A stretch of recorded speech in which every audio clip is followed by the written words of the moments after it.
ছোট এই পাম্প থেকে কিন্তু অনেক বেশি পরিমাণ পানি ওঠে, মিনিটে প্রায় 15 থেকে 20 লিটার পানি কিন্তু এই মেটাল পাম্প দিতে সক্ষম। আর একটা মজার বিষয় হচ্ছে 12 ভোল্টের যে কোনো ব্যাটারি দিয়ে কিন্তু আপনি এই পাম্পটি চালু করতে পারবেন, কোনো প্রকার বিদ্যুৎ সংযোগ প্রয়োজন নেই। এছাড়াও কিন্তু এই পাম্প দিয়ে আপনি পুকুর থেকেও পানি উত্তোলন করতে পারবেন। আপনি চাইলে এটা টিউবওয়েলের সাথে সেট আপ করে 25 থেকে 30 ফুট নিচের পানিও কিন্তু আপনি উঠাইতে পারবেন। এই পাম্পটা কোথায় পাবেন এবং কিভাবে সেট আপ করবেন আজকের এই ভিডিওতে বিস্তারিত দেখিয়ে দিচ্ছি।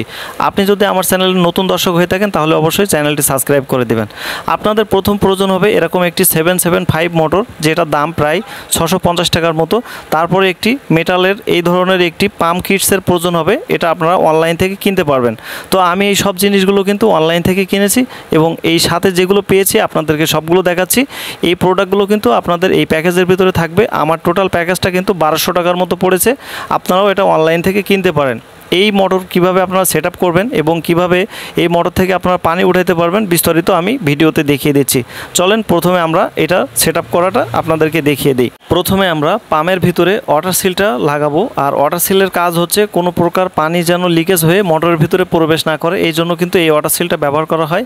আর এই ওয়াটার সিলের কিন্তু দুইটা পার্ট থাকে। আমরা সবার প্রথমে নিচের যে পার্টটা রয়েছে এটা আমরা সরাসরি এই পাম্পের ভিতরে দিয়ে দেব। একটু কষ্ট করে চেপে এখানে কিন্তু এটা ফিটিং করতে হবে। আপনারা ভিডিওতে যেভাবে দেখছেন ঠিক এভাবে কিন্তু আপনারা ফিটিং করে নেবেন। এরপরে আপনারা দেখতে পাচ্ছেন এটা হচ্ছে একটি হেড, এটা মোটরের সাথে আপনারা সংযুক্ত করবেন। আর সংযুক্ত করার আগে ঠিক অল্প পরিমাণে এখানে একটু ফাঁকা রাখতে হবে। তারপরে এর সাথে আপনারা কিন্তু এই নাটটা টাইট করার জন্য এরকম একটি ড্রাইভার পেয়ে যাবেন। এই ড্রাইভার দিয়ে নাটটা সুন্দর করে টাইট করে নেবেন।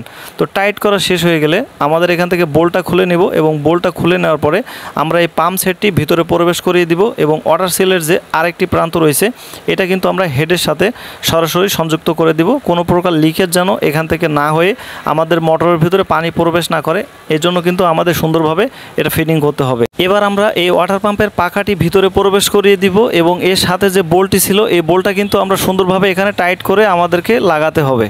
এরপরে কিন্তু আমরা এটা নোজ প্লাস দিয়ে এটা টাইট করে দিব এবং টাইট করে দিতে হবে এতটা সুন্দর করে, কোনো প্রকার যেন এটা লুজ কানেকশন না থাকে, এজন্য কিন্তু আপনাদেরকে ভালোভাবে খেয়াল করতে হবে। আমরা এটা টাইট করা কমপ্লিট হয়ে গেলে আমাদের যে পরবর্তী পার্টটা রয়েছে এটা পিছনের অংশে আমরা লাগিয়ে দিব। তো তারপরে আমরা এখান থেকে কিন্তু ঝালাই করে তার নিয়ে নিব। তো এখানে দেখেন এরকম 3টা রড মতো দেওয়া থাকবে। আপনারা এই রড 3টা কিন্তু খুব সুন্দরভাবে এখান থেকে আপনারা প্রবেশ করিয়ে এর বোল্টগুলো সুন্দর করে আপনাদেরকে টাইট করে দিতে হবে। 3টা রড আমরা এখানে প্রবেশ করানোর পরে সামনের যে পাম্প সেটটির যে মূল যে ঢাকনাটা রয়েছে আমরা এটা কিন্তু বোল্ট দিয়ে আটকে দিব এবং আটকে দেওয়ার পরে আমাদের কাজ কিন্তু এখানে কমপ্লিট। তার আগে আপনাদেরকে জানিয়ে রাখি ওয়াটার লিকেজ হওয়ার কারণে এখানে একটি রাবার দেওয়া থাকবে। এই রাবারটা কিন্তু অবশ্যই আপনাদেরকে সুন্দরভাবে সেট আপ করে দিতে হবে। এরপরে এই যে পাম্পের যে মুখটা রয়েছে এটা আমরা এখানে বসিয়ে দিলাম। এটা কিন্তু আপনার ইনপুট সাইড পাম্পের এই ইনপুট সাইডটা কিন্তু আমরা সুন্দরভাবে টাইট করে এখানে লাগিয়ে নিলাম। কোনো প্রকার ওয়াটার লিকেজ যদি হয় তাহলে কিন্তু আপনার এই পাম্পটা পানি উঠবে না, এজন্য সুন্দরভাবে খেয়াল করে আপনাকে এই কাজটা করতে হবে। আর এই পাম্পে কিন্তু আপনি মিনিটে 10 থেকে 15 লিটারের বেশি পানি আপনি উঠাইতে পারবেন। মোট কথায় একটা 1 ইঞ্চি বিদ্যুতের পাম্প থেকে যে পরিমাণ পানি আপনি উত্তোলন করতে পারেন সেই পরিমাণ পানি কিন্তু আপনি এই পাম্প থেকে উত্তোলন করতে পারবেন। মজার বিষয় হচ্ছে পাম্পটির দাম কিন্তু খুবই কম, মাত্র 1200 টাকার ভিতরে আমি কিন্তু এই পুরো সেট আপটা পেয়ে গেছি।